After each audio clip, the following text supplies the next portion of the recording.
Topic है वो है वेस्ट हीट। वेस्ट हीट कहते हैं heat in addition to utilised heat, that is called waste heat.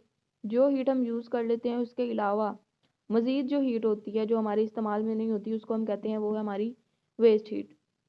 Waste heat जो है वो रिजेक्टेड होती है और स्केप करती है from furnaces of various types, जैसे कि ओवन से, सीमेंट इंडस्ट्री से, इसके अलावा भट्टियों से, किल्न से, स्टील फर्नेसेस से। ठीक है जी। जहाँ पे पहले ये एक प्राइमरी पर्पस का काम कर रही थी, बाद में ये एक वेस्ट हीट का काम कर रही है क्योंकि ये एक्स्ट्रा एडिशनल हीट है। सोर्सेज क्या है वेस्ट हीट के? ह्यूमन एक्टिविटीज सबसे पहले, एंथ्रोपोजेनिक एक्टिविटीज के अलावा नेचुरल सिस्टम्स और सारे ऑर्गेनिजम्स, ये सारे वेस्ट हीट को ऐड करते हैं हमारे इन्वायरमेंट के अंदर। ठीक है। अब जब अननीडेड हीट की रिजेक्शन हो जाती है एज वेस्ट हीट, तो होता क्या है, जो मीडियम है हमारा वो हीट अप हो जाता है और टेम्परेचर जो है वो लो हो जाता है। ठीक है। मेजोरिटी ऑफ एप्लीकेशंस के अंदर एनर्जी जो होती है वो रिक्वायर्ड होती है मल्टीपल फॉर्म्स के अंदर। अब ये जो एनर्जी फॉर्म्स हैं इनके अंदर आ जाते हैं combination of heating, ventilation, air conditioning, mechanical energy, electric power. उसके अलावा एडिशनल फॉर्म्स भी हैं एनर्जी की, जैसे कि प्रोड्यूस होती है हीट इंजन से। ठीक है।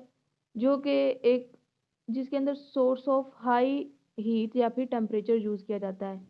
एक हीट इंजन जो है कभी भी उसकी परफेक्ट एफिशिएंसी नहीं होती। हीट इंजन जो है वो हमेशा जो है प्रोड्यूस करता है surplus of low temperature heat, बहुत ज़्यादा अमाउंट में लो टेम्परेचर हीट प्रोड्यूस करेगा। इसको हम कॉमनली कहते हैं ये वेस्ट हीट है या फिर सेकेंडरी हीट है या फिर लो ग्रेड हीट है, मतलब अच्छी क्वालिटी की हीट नहीं है जो कि वेस्ट इंजन हमारा हीट इंजन प्रोड्यूस करता है। उसके अलावा ये जो हीट एनर्जी है वेस्ट हीट की, वो पावर स्टेशन से भी आती है, उसके अलावा व्हीकल इंजन से आती है। लार्जेस्ट सिंगल सोर्स जो है वो इसका पावर स्टेशन है, इंडस्ट्रियल प्लांट्स हैं जैसे कि oil refineries and steel making plants. सबसे पहले पावर जनरेशन की बात करते हैं, तो पावर जनरेशन में इलेक्ट्रिकल एफिशिएंसी यूज़ की जाती है। अब इलेक्ट्रिकल एफिशिएंसी क्या है? The ratio between the input and output energy is called electrical efficiency. हमने देखनी है इनपुट हमारी क्या है, हमारी आउटपुट एनर्जी क्या है, दोनों का रेशियो निकालना है, फिर उसके बाद हमारे पास इलेक्ट्रिकल एफिशिएंसी आ जाएगी। ये टिपिकली होती है 30%। ये इमेज शो करती है कि जो कूलिंग टावर्स हैं जो कि अलाउ करते हैं पावर स्टेशंस को कि वो मेंटेन करें अपने लो साइड टेम्परेचर को। ठीक है। वो ज़रूरी है हीट की कंजर्वेशन के डिफरेंसेस के लिए दूसरी फॉर्म से। ठीक है। इस तरह की डिस्कार्डेड और वेस्ट हीट जो है वो लॉस्ट हो जाती है इन्वायरमेंट के अंदर, बल्कि उसको जो लॉस्ट हो जाती है उसको एडवांटेज के तौर पर यूज़ करना चाहिए। है हमारे पास coal fired power stations. Coal fired power stations क्या करते हैं? ये ट्रांसफॉर्म करते हैं केमिकल एनर्जी को इलेक्ट्रिकल एनर्जी के अंदर, और ये जो इनकी परसेंटेज है कन्वर्जन की वो है 36 to 48%। जो रिमेनिंग रह जाती है हमारे पास एनर्जी 52 से 64%, उसको हम कह देते हैं ये हमारी वेस्ट हीट है। इतनी ज़्यादा एनर्जी जो है वो वेस्ट हीट के तौर पर जो है वो रिलीज़ की जाती है कोल फायर्ड पावर स्टेशन के अंदर। फिर उसके बाद इंडस्ट्रियल प्रोसेसेस आ जाते हैं। इंडस्ट्रियल प्रोसेसेस जैसे कि ऑयल की refining, steel making, glass making, ये मेजर सोर्सेज हैं वेस्ट हीट के। फिर इलेक्ट्रॉनिक्स के अंदर जब पावर की बात की जाए तो उसके अंदर वेस्ट हीट होती है माइक्रोचिप्स की फॉर्म के अंदर। माइक्रोचिप्स जो है वो कंप्यूटर्स में भी होती हैं। ठीक है जी। और इसके अलावा दूसरी इलेक्ट्रॉनिक्स में भी होती हैं, दूसरे इलेक्ट्रिकल कंपोनेंट्स के अंदर। इनमें क्या होता है, जो हमारे वेस्ट हीट है वो प्रोड्यूस होती है। फिर उसके बाद जो फ़ैन की जो नेसेसिटीज़ है वो बढ़ जाती हैं हीट सिंक्स की, ताकि ज़्यादा से ज़्यादा हमारी जो हीट का डिस्पोजल है वो इजीली हो सके। फिर देखते हैं हमारे पास प्राइमरी एयर पोल्यूटेंट्स के प्राइमरी एयर पोल्यूटेंट्स हमारे पास कौन कौन से हैं। जो प्राइमरी एयर पोल्यूटेंट्स हैं वो डायरेक्टली इमिट होते हैं एयर के अंदर, ठीक है। अब ये अफेक्ट करते हैं डायरेक्टली भी और प्रिकर्सर्स के तौर पर सेकेंडरी एयर पोल्यूटेंट्स के भी, ठीक है। अब सेकेंडरी एयर पोल्यूटेंट्स किस तरह से बनते हैं? सेकेंडरी एयर पोल्यूटेंट्स बनते हैं केमिकल रिएक्शन से, ठीक है, एटमॉस्फेयर के अंदर, जो कि हम डिस्कस करने लगे हैं अब यहाँ पे। देखते हैं सल्फर डाइऑक्साइड। सल्फर डाइऑक्साइड एक ऐसी गैस है जो कि तब बनती है जब सल्फर एक्सपोज होता है ऑक्सीजन से, ठीक है, एक्सपोजर हो जाता है सल्फर का ऑक्सीजन के साथ हाई टेम्परेचर के ऊपर ड्यूरिंग फोसिल फ्यूल कंबशन। जब हम फोसिल फ्यूल की कंबशन करते हैं, ऑयल की रिफाइनिंग करते हैं या फिर मेटल की स्मेल्टिंग कर रहे होते हैं। जो सल्फर डाइऑक्साइड है वो एक टॉक्सिक गैस है अगर इसकी कंसंट्रेशन बहुत ज़्यादा हाई हो जाए, ठीक है। लेकिन प्रिंसिपल एयर पोल्यूशन के इफ़ेक्ट्स देखिए जाएँ वो इसकी फॉर्मेशन के साथ भी रिलेट करते हैं, क्योंकि ये फॉर्मेशन करती है एसिड रेन की और एरोसोल्स की, जो कि फिर अर्थ के ऊपर फॉल करते हैं एज एसिड रेन और स्नो और form sulphate aerosol particles in the atmosphere. अब सल्फर डाइऑक्साइड ये ऑक्सीडाइज होती है H2SO4 को बनाने के लिए, जो कि एक स्ट्रॉन्ग एसिड है। फिर उसके बाद नाइट्रोजन के ऑक्साइड्स इसके अंदर आ जाते हैं, नाइट्रोजन ऑक्साइड और नाइट्रोजन डाइऑक्साइड। इन दोनों को कलेक्टिवली हम क्या देते हैं, NOx हैं। ये हाईली रिएक्टिव गैसेज होती हैं जो कि बनती हैं जब ऑक्सीजन और नाइट्रोजन रिएक्ट करते हैं at high temperatures during combustion और लाइटनिंग स्ट्राइक्स।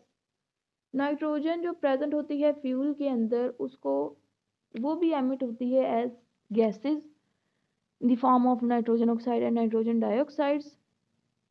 अब ये जो नाइट्रोजन के ऑक्साइड्स हैं ये रिएक्ट करते हैं VOCs के साथ। VOCs क्या है? वोलाटाइल ऑर्गेनिक कंपाउंड्स, और कार्बन मोनोऑक्साइड के साथ भी रिएक्ट करते हैं और फिर ये बना देते हैं ground level ozone through a complicated chain reaction mechanism.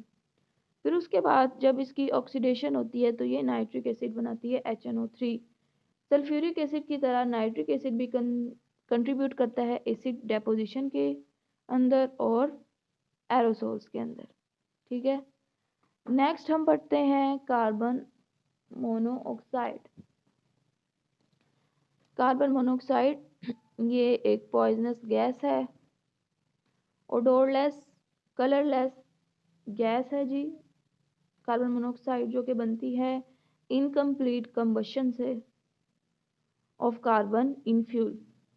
अगर फ्यूल हम जला रहे हैं उसके अंदर कार्बन का कंटेंट ज़्यादा है, उसकी इनकम्प्लीट कंबशन हो तो कार्बन मोनोऑक्साइड प्रोड्यूस होगी। इसका मेन सोर्स है मोटर व्हीकल एग्जॉस्ट, उसके साथ साथ इंडस्ट्रियल प्रोसेसेस, बायोमास की बर्निंग, ठीक है। कार्बन मोनोऑक्साइड अब करती क्या है, ये बाइंड कर जाती है हमारे हीमोग्लोबिन के साथ। हीमोग्लोबिन जो है रेड ब्लड सेल्स के अंदर प्रेजेंट होती है और रिड्यूस कर देती है उनकी एबिलिटी कि वो ट्रांसपोर्ट कर सकें ऑक्सीजन को और रिलीज करें ऑक्सीजन को थ्रू आउट द बॉडी। अगर इसका लो एक्सपोजर है तो कार्डियक एलिमेंट्स सामने आएंगे। कार्डियक एलिमेंट्स कहते हैं हार्ट डिसीजेज। हार्ट डिजीजेज वो सामने आएंगी कार्बन मोनोऑक्साइड की वजह से। और अगर एक्सपोजर जो है वो ज़्यादा है तो उसकी वजह से नर्वस सिस्टम जो है उसकी इम्पेयरमेंट हो सकती है या फिर पेशेंट की डेथ भी हो सकती है। ये भी ग्राउंड लेवल ओजोन की प्रोडक्शन करती है carbon monoxide gas. Last category हमारे पास आती है वोलेटाइल ऑर्गेनिक कंपाउंड्स की। वोलेटाइल ऑर्गेनिक कंपाउंड्स इनके अंदर आ जाते हैं हाइड्रोकार्बन CHHY, ठीक है, और इसी तरह दूसरे ऑर्गेनिक केमिकल्स भी जो कि वाइड वैरायटी ऑफ सोर्सेज से इमिट होते हैं। इनके अंदर आ जाती है fossil fuel combustion, industrial activities, natural emissions, ठीक है जी, natural emissions from vegetation, vegetation कहते हैं क्रॉप्स वगैरह को, और फॉरेस्ट फायर्स ये भी एक सोर्स है। उसके अलावा ये क्या करते हैं, जो इम्पोर्टेंस है VOCs की एज प्रिकर्सर्स देखा जाए तो ये केमिकल्स हैं, केमिकल्स के तौर पर एक्ट करते हैं। ठीक है। कुछ जो एंथ्रोपोजेनिक वीओसीज हैं जैसे कि बेंजीन, वो कार्सिनोजिन है, मतलब वो डिजीज कॉजिंग है और कैंसर कॉजिंग है। कार्सिनोजिन कहते हैं कैंसर कॉजिंग को। उसके अलावा वीओसीज को इतनी ज़्यादा इंपॉर्टेंस इसलिए भी दी जाती है क्योंकि ये केमिकल प्रिकर्सर्स हैं और डिपेंड करते हैं केमिकल्स के ऊपर। अब स्ट्रक्चर और एटमॉस्फेरिक लाइफ टाइम देखा जाए वो वेरी करता है फ्रॉम कंपाउंड टू कंपाउंड। जो लार्ज वीओसीज होते हैं वो ऑक्सीडाइज करते हैं to produce non volatile compounds. Volatile का मतलब होता है जो जल्दी से उड़ जाते हैं, हवा के अंदर शामिल हो जाते हैं। नॉन वोलेटाइल जो जल्दी से हवा के अंदर शामिल नहीं होते, जल्दी नहीं उड़ते। ठीक है जी। उसके बाद एक गैस है मीथेन गैस। ठीक है। मीथेन गैस सिंपलेस्ट और मोस्ट लॉन्ग लिव्ड वीओसी है और इसको इतनी ज़्यादा इंपॉर्टेंस इसलिए दी जाती है क्योंकि ये एक ग्रीन हाउस गैस भी है और सोर्स है बैकग्राउंड ट्रोपोस्फेरिक ओजोन का। मेजर एंथ्रोपोजेनिक सोर्सेज जो हैं मीथेन के वो हैं natural gas production, coal mining, livestock, rice paddies का जो एक्शन है वो। ये था जी हमारा आज का लेक्चर प्राइमरी एयर पोल्यूटेंट्स का और वेस्ट हीट का। वीडियो को लाइक करें, सब्सक्राइब करें चैनल को और ज़्यादा से ज़्यादा वीडियो को शेयर करें, बेल आइकन को प्रेस करें और वीडियो को कंप्लीट देखा करें। Thank you for watching. अल्लाह हाफिज़।